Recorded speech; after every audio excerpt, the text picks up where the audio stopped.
The purpose of this video is to sort of explain to you how a motor starter works. Usually power comes in to a control panel through either a disconnect switch into an input block, and then the power is distributed throughout the panel. We usually go through a breaker or a set of fuses. This is short circuit protection. This device saves you from a wire touching ground. So like a nicked wire that was hitting metal would be a short circuit. And that's what a breaker or a fuse protects you from. It burns up or trips when you have a short. And the short is a leg to ground. You can see sparks. An overload, a motor starter, would usually be after a breaker or fuses. The motor starter has a couple components to it. It has a coil, it has an overload. The coil is usually energized by your switches or controls, and when it is, it's a magnet. It pulls it in, and now you have power gets through. So now, if everything's good, our power's gone through the breaker, gone through the coil. Now the overload's going to monitor what amps are actually being drawn by the motor.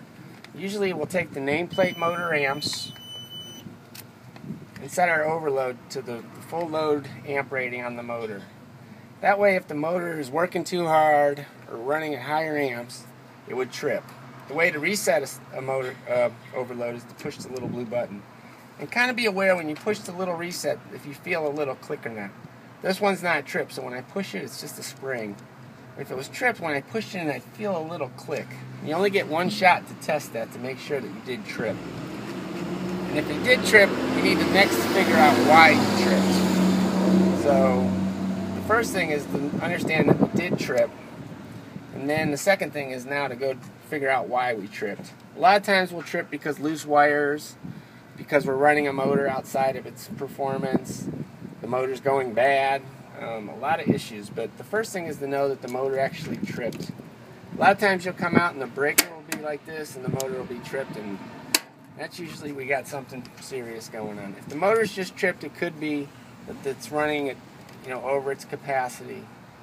But a lot of times, 90% of the times when I see issues with motors tripping, it's because somewhere from distribution to breaker or fuses, through motor starter to motor, there's a loose wire. These wires have to be tightened up, so it's a good idea every month to just go through all your terminals and tighten them up and check they're good.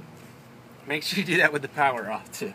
You don't want to be doing any thing in here with the power on. The only thing you really need to do with your power on is measure your voltage and your amps.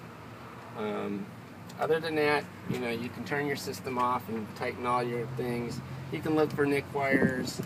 You can open up the junction box inside your motors and see if there's any issues in there.